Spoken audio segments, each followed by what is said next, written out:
The Broncos have traded Bo Nix to the Raiders for a 6th round pick. This is your Denver Sports Daily for April Fool's Day. The biggest stories, the latest news. It's Denver Sports Daily.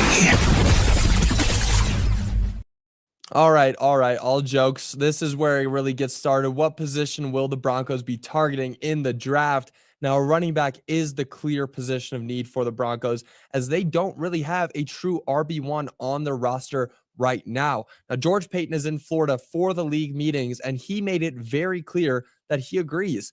We'll get a back in this draft, Payton said yesterday. This draft class is stacked with on-the-ground talent, and they'll need someone because last season they really didn't have anything great. And it's great that Payton is going out there and saying they're getting a back. They're getting a running back. That's what they're going to do. Now, whether that's going to be in the first round or in a later draft pick, that's left to be seen. But, they need to do something. Last season, they had Javonte Williams, who was their leading rusher, who's now on the Cowboys. He had 513 yards and 4 touchdowns, and he was followed by Jaleel McLaughlin with 496 yards and 1 touchdown. Not anything that you want to see when you want to feel confident in a running back, in a team that has a run game, because the Broncos really didn't have a run game last season. 2 of those guys combining for 1,000 yards, sure, that's fine. That'll play. That's serviceable, but it's not anything sufficient that's going to open up the playbook in any way that'll win games. So who will the Broncos take? Ashton Jeanty is the obvious answer. That would be incredible, but he will most likely be gone by 20. Then there comes Omarion Hampton. That's a clear second option, and honestly, my favorite for the Broncos to take. I think that's who the Broncos should be looking at right away, but he may be gone too early too. Now, there's a lot of smoke in the air come draft season. Now, Hampton could very well fall to 20, but will it, and that's the thing. It's draft season. Will it happen? Will it not? All these mock drafts have him going later, going earlier. What will actually happen? You don't know until draft day. I mean, you told me last year that Michael Penix will be taken in the top 10. I would call you crazy. So things happen. Things, mash up and act weird. Ashton Jeanty could fall out of the first round. This stuff happens in the draft. So I don't want to get too into the mock draft saying that those 2 guys won't be available for the Broncos, because they very well could be. Now, moving on, it is a Nuggets game day. The Nuggets are back in action tonight, and oh boy, is this a big one. Denver's taking on the Minnesota Timberwolves in their 4th and final matchup of the season. Now, the Nuggets have been bested in all 3 of their games so far, losing 119-116, 133-104, and 115-95. And if you don't want to do the math, I will. That is an outscore. That's a margin of 52 points. They've been outscored by 52 points by the Timberwolves this season. Not great. Not great at all. That's not what you want to see at all for a team that should be going to the championship again. Now, this will be one of the biggest games of the regular season, if not the biggest. There's only 7 games left for the Nuggets, and they're facing this rival who they've come to hate, come to know. It's going to be jam-packed. It's going to be a packed game. I can't imagine how that building is going to be tonight out in Ball Arena. Now, Jokic will need to have a masterclass performance tonight, not only to win the game, but if there's any chance of winning MVP, a great performance in the game like this could lift him past Shai Gilgeous-Alexander. And I'm not talking about a Jokic performance, a 22, 11, and 14 kind of performance. I'm talking about we need another, 40, 15, 15 game. Jokic can do that. If he goes out there and does this, not only will it help beat the Timberwolves, but it'll give them that boost into the postseason. That's all that this is right now. You don't need to go out and win every game. You don't want to tire yourself out before the postseason, but give yourself a boost like this against a team that you may be facing in the first round. That's all that you need. That's a huge win right now. Now, as I was saying, the Nuggets could end up playing the Timberwolves in the first round, depending on how the seeding ends up. And it's getting dicier. It's getting complicated.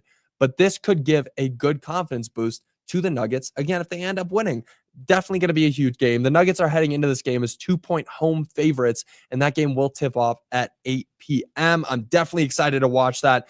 Going to be crazy. Going to be insane. I mean, this team is just these matchups. Oh, my goodness. And also, the Nuggets have not had a great March. They didn't.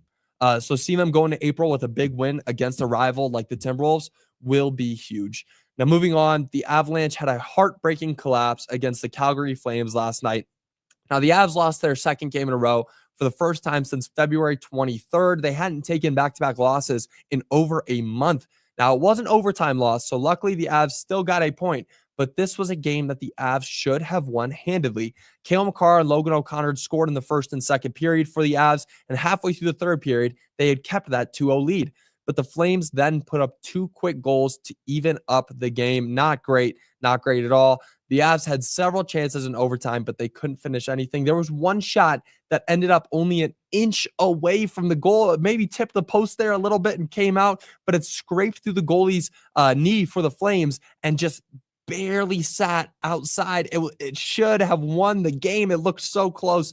That overtime, though, what I will say in that first overtime, just wow.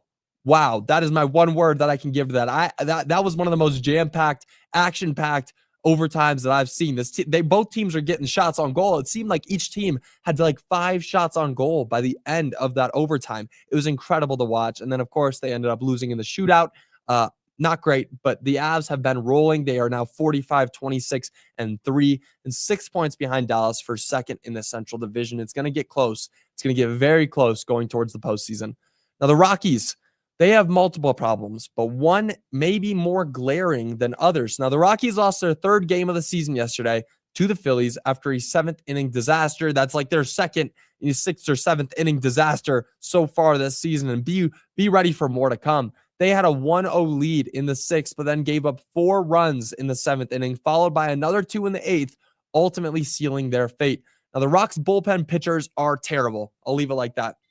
The starters have been playing at an incredibly high level, but the bullpen is garbage. The starters are averaging 21.1 innings pitched, 0.85 earned runs against, and allowing only 2 runs so far throughout the season.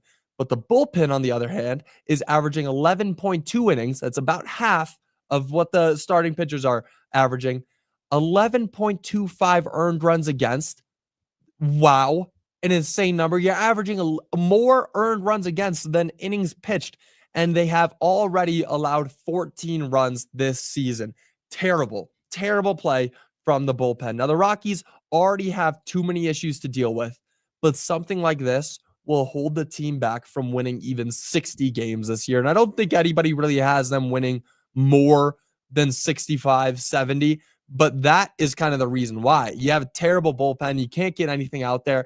Your starting pitchers get tired, and then you're just screwed for the rest of the game. That's never going to win you a game. You're not going to win any games if that's how that's being played. But that's the Rockies. That's just how it is. And that's going to do it for your Denver Sports Daily. I'll be back with you guys again tomorrow. It's a busy week with the Rockies, especially. We're out at El Patio. Denver Sports is. It's going to be jam-packed. It's going to with action. There's going to be so much fun. Opening day this Friday. It should be a little bit cold, but stop by El Patio on Friday because we're going to be having some fun. Bundle up. But until then, y'all have a great rest of your day, and I will see you all tomorrow. Bye, y'all.